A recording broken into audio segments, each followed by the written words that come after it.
Why you lack motivation and willpower. There are countless books written about motivation and willpower.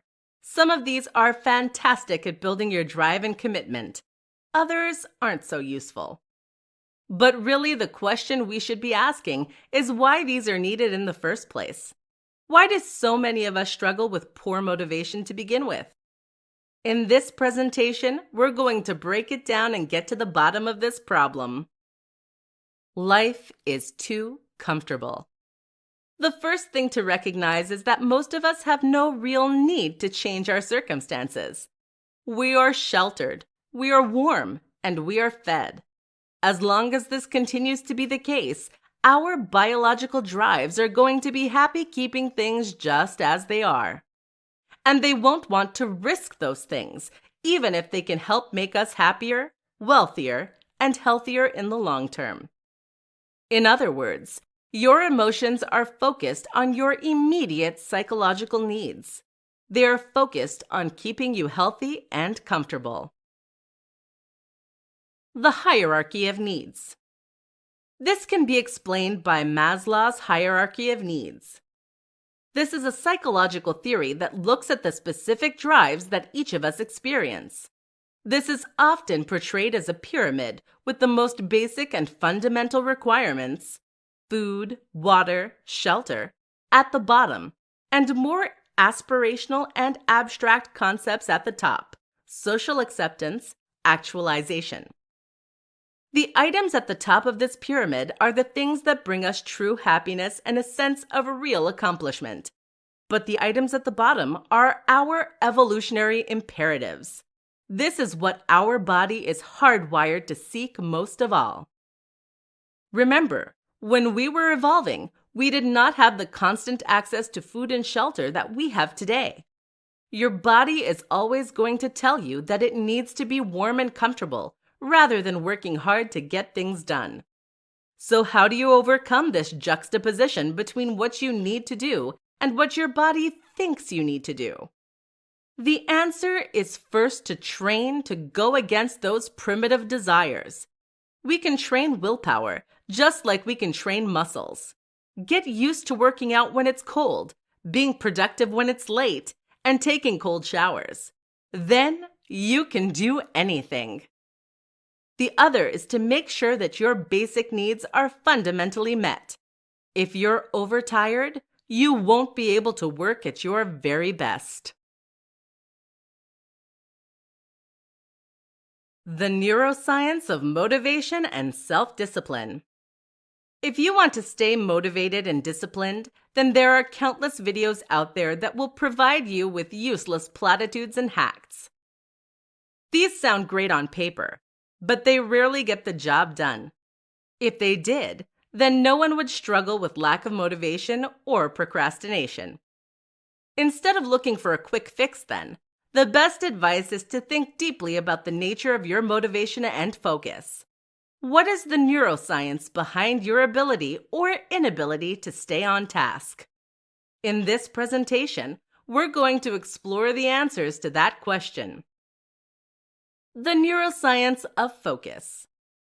Motivation and focus largely comes down to a concept in psychology called attentional control, or executive attention.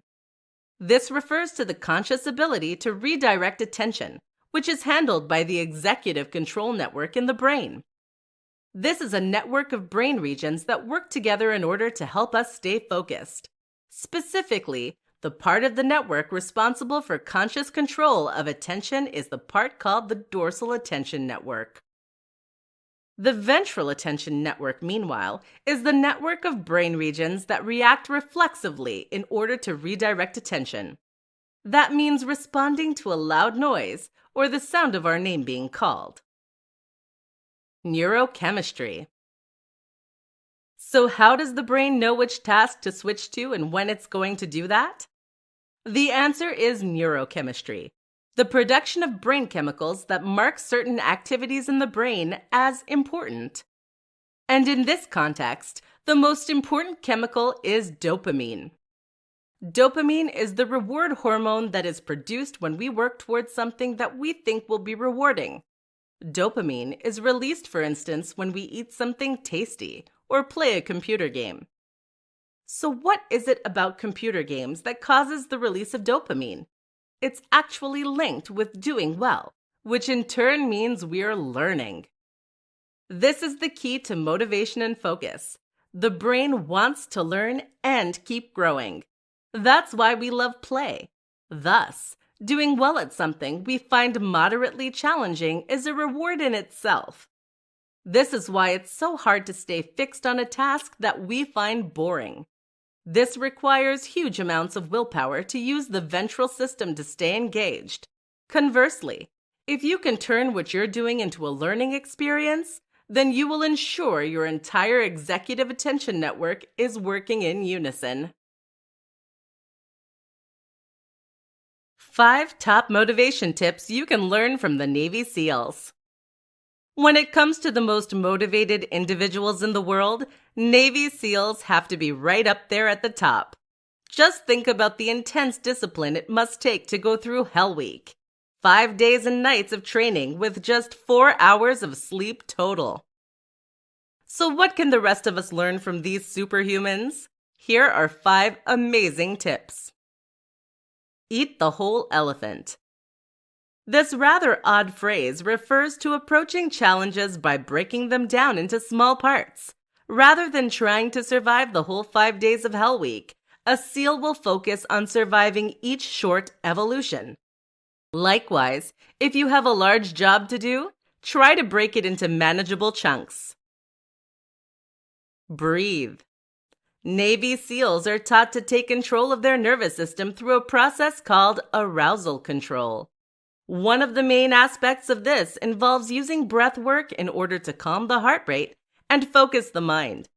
This is a highly effective strategy and one that everyone can benefit from. Visualization. When facing a grueling challenge, a Navy SEAL will visualize what they need to do before they do it. This process can be useful for mental rehearsal as well as improving confidence and drive. The key is not to simply focus on the positive outcome, but also the actual process of getting there. Self-talk. Navy SEALs use positive self-talk in order to encourage themselves when the going gets tough. This can help them to focus on the positive aspects of what they're doing and to remember why they're doing it. At the same time, they can use this as a way to build up their confidence and feel invincible. Try reminding yourself of the preparation and training you've done and of the victories you've won in the recent past. Get accustomed to hard work. Most of us live extremely comfortable lives, and we are thus not used to forcing ourselves to do things when things get hard. You need to change this pattern. Don't train or practice under perfect circumstances. Don't plan for perfect circumstances. Plan and prepare to need to complete your goals under the worst possible circumstances. Writing a book? Then practice writing with distractions. Be ready to write on days when you're extremely tired. Try writing ill. If you can do this, then nothing will stop you, just like a Navy SEAL.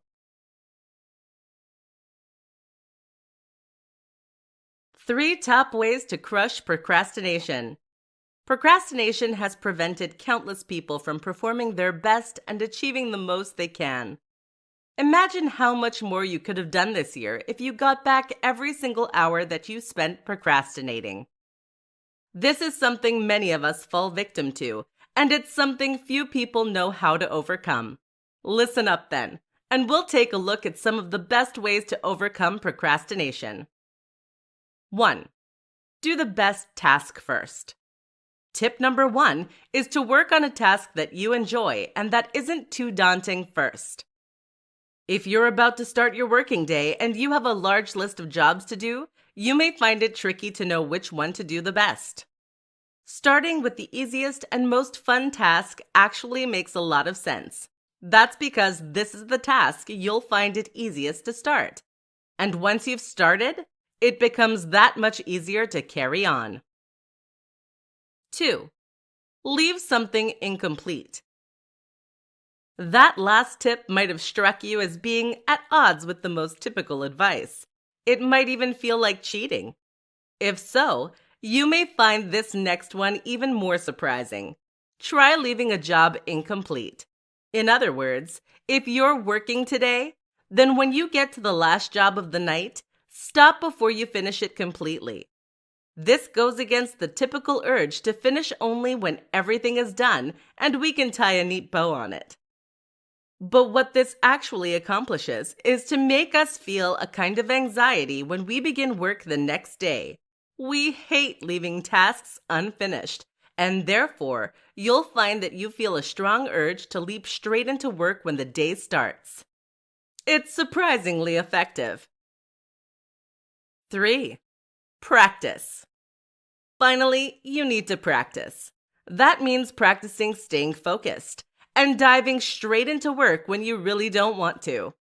Many people don't realize that this kind of discipline is something you can train just like a muscle. You might find you take 20 minutes to get started on average right now, but if you keep fighting the good fight and keep trying to force yourself to work better, then you will find that reduces to 10 minutes and less as time goes on. So even when you do get distracted, it isn't time wasted. What you do in the morning has a huge impact on the rest of the day. This is a little like the appetizer that will set your mood and that will set the tone for the day to come. If your morning starts with you leaping out of bed late and then rushing out the door, chances are you're going to feel exhausted and stressed. If your day starts with you knocking it out of the park, you'll feel confident and on top of the world. Listen up, and we'll go over a few steps that should feature in any morning ritual. Wake up at least 2 hours before you need to. The first tip is to wake up at least 2 hours before you need to. Too often, we'll wake up as late as possible for the day ahead, which accomplishes nothing other than to force us to rush out the door in a fluster. It's no surprise we end up looking scruffy and often forgetting important things that we need. Wake up 2 hours before you need to, and you can take it slow in order to really enjoy your day. How to create a morning ritual for great success in life. What you do in the morning has a huge impact on the rest of the day. This is a little like the appetizer that will set your mood and that will set the tone for the day to come. If your morning starts with you leaping out of bed late and then rushing out the door, chances are you're going to feel exhausted and stressed. If your day starts with you knocking it out of the park, you'll feel confident and on top of the world. Listen up, and we'll go over a few steps that should feature in any morning ritual. Wake up at least 2 hours before you need to. The first tip is to wake up at least 2 hours before you need to. Too often, we'll wake up as late as possible for the day ahead, which accomplishes nothing other than to force us to rush out the door in a fluster. It's no surprise we end up looking scruffy and often forgetting important things that we need. Wake up 2 hours before you need to, and you can take it slow in order to really enjoy your day. Pandiculate. Not heard the term? Pandiculation is what cats and dogs do when they wake up from sleep. It's a kind of stretch that involves contracting the muscles and then lengthening them.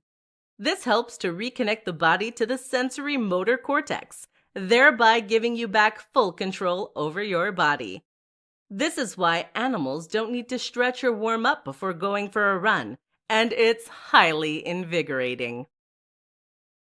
Work out. Nearly every highly successful individual will tell you that they train and work out before they start their day. This is a valuable strategy for building immense energy and a sense of accomplishment, and of course, it will improve your health. Don't have time? Don't worry. Just 5 minutes of training is enough to have benefit and get the blood pumping. You can do your full workout later. Cold shower. Taking a cold shower will increase adrenaline and testosterone. It will help to wake you up via the mammalian splash reflex, and it will train your discipline and motivation. It's not pleasant, but that's kind of the point.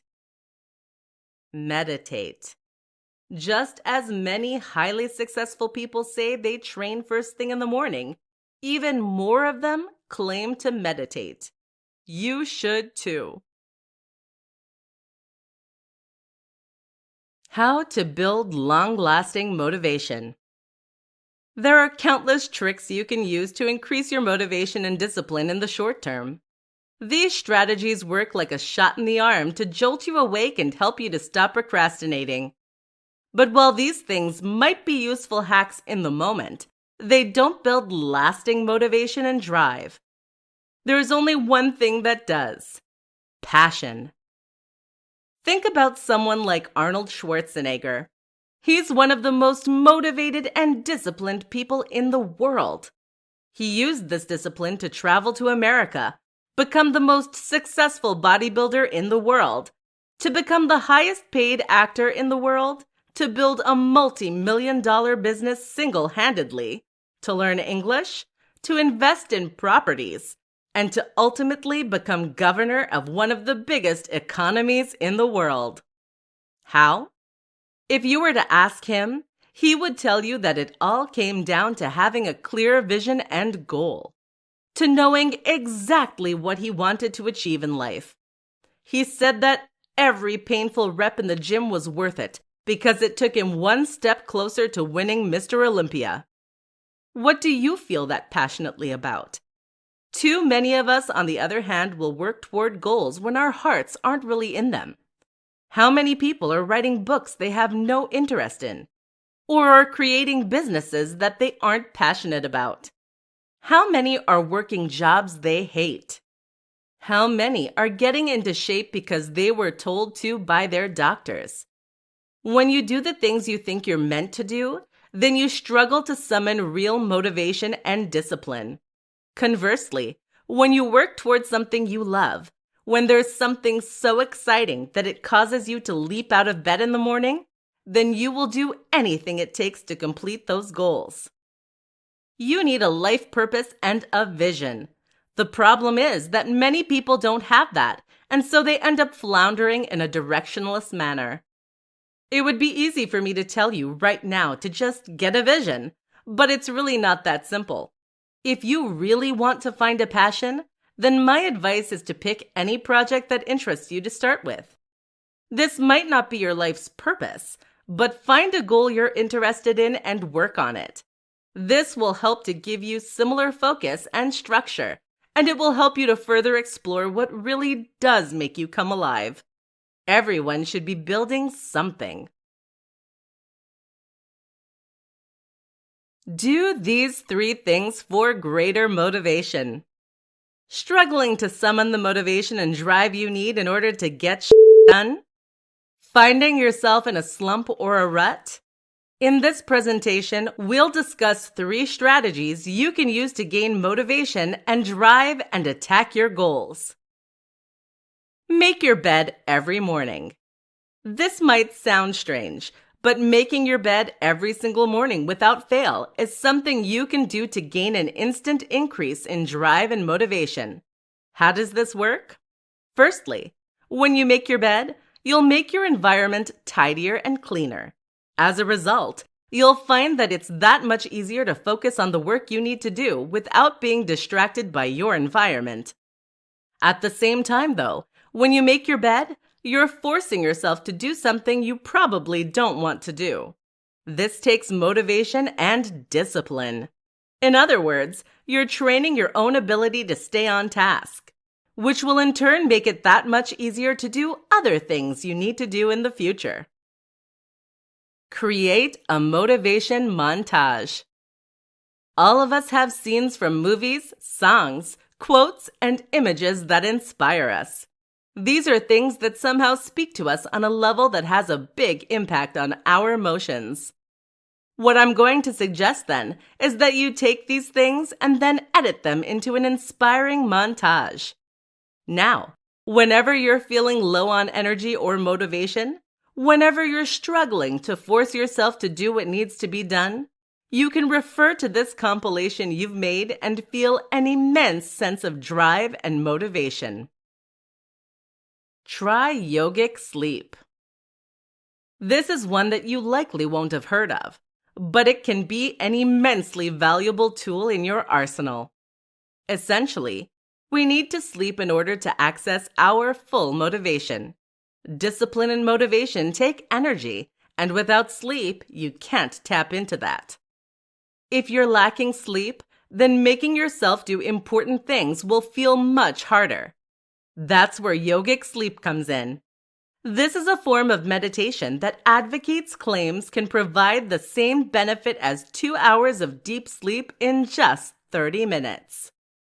Whether this is true is up for debate, but it is certainly a powerful tool and one that you can use when you're low on recuperation.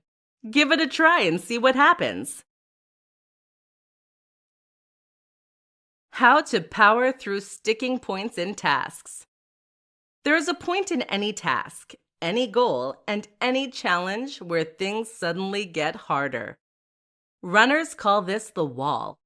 It's the point at which we run out of disposable energy. It is the point at which we become tired, but where there is still too long to go for us to feel like the end is in sight. It's this point where most of us give up and quit. So the question is, how do you prevent that from happening to you?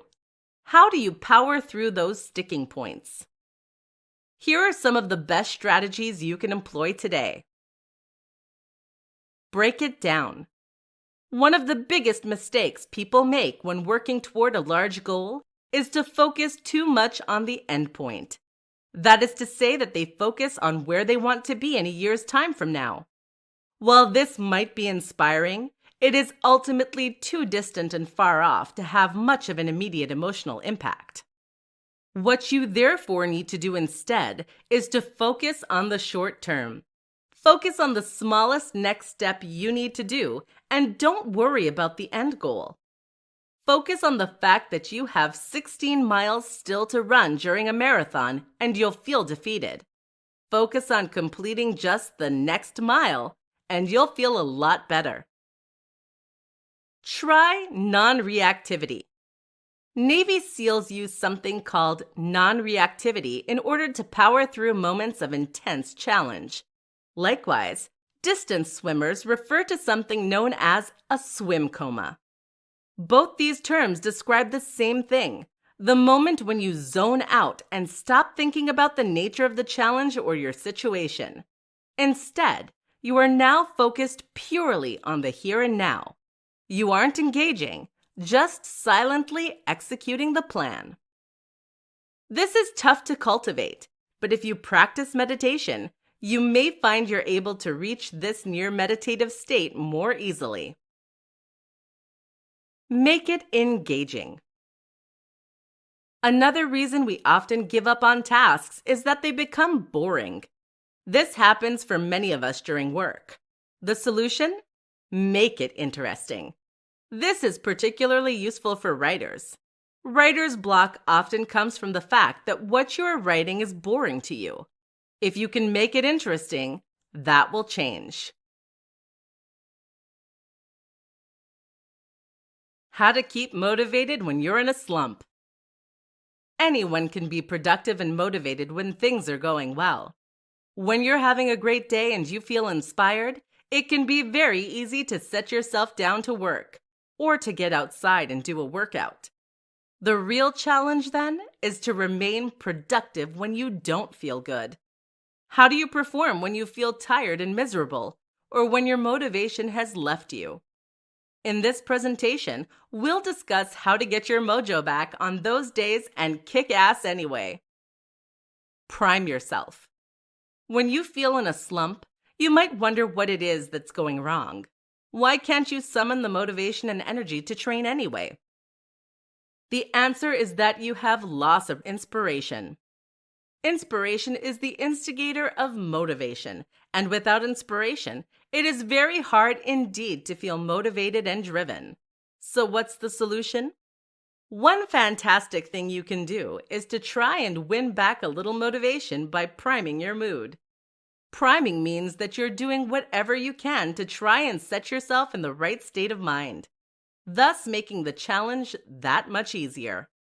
So, for example, if you're trying to find the drive to work out, then a solution might be to watch some training motivation.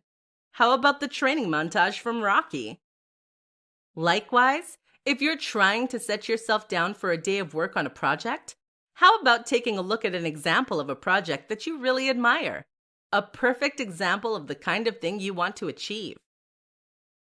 Set rewards. Another tip is to set yourself rewards. That means that you create targets to meet, and then you reward yourself only when you achieve those things. For example, you might say that you'll make yourself a cup of tea once you've answered X number of emails, or once you've written Y number of words.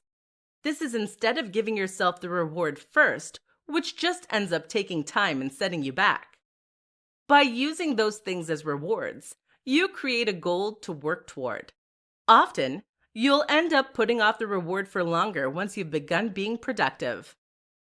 Take a break. You know what, though? If you really feel exhausted, then it might actually be better to just give yourself the break. No one can be productive and driven all of the time. How to get into a flow state and stay there. A flow state is a concept that has been discovered by psychologists and researchers, and which has become almost mythical in status. For those not familiar with the term, a flow state is a state of total concentration and even euphoria. This occurs when we are so focused on a given task that we lose awareness of anything else going on. In the brain, this causes the prefrontal cortex to shut down and go quiet, while the parts of the brain responsible for focusing on our bodies and senses remains active. People achieve incredible things in this state, breaking athletic records, creating amazing works of art, and more. So how do you get there? The first and most important step is to ensure that the challenge level of what you're doing is just right. If something is too challenging such that you find it nearly impossible, you will find that you give up quickly and lose interest. But likewise, if it is too easy, then it will fail to stimulate you and you'll look for something more interesting too. The perfect task for achieving and staying in flow, then, is one that is difficult and engaging without being disheartening. What do you do if you're asked to do something dull and uninteresting? Simple. You find a way to make it interesting. One way you can often do this is simply to practice doing the very best job you can. Find a way to be faster, more efficient, more artistic. By doing this, you make the task much more engaging and therefore make it easier to stay in flow. Another important tip is to remove distractions. It's going to be hard to stay completely focused on a given task if you're hungry or tired, or if there's a loud noise coming from the room next door. A common and useful strategy is to put on noise-canceling headphones, play some loud music without lyrics, and focus on that. Finally, practice being in flow. Practice focusing on something as intently as possible while ignoring all distractions. A great way to do this is to try meditating, which essentially is a form of intense focus. Once you've mastered this, you'll be able to make your mind work for you. And when you do that, you can achieve nearly anything.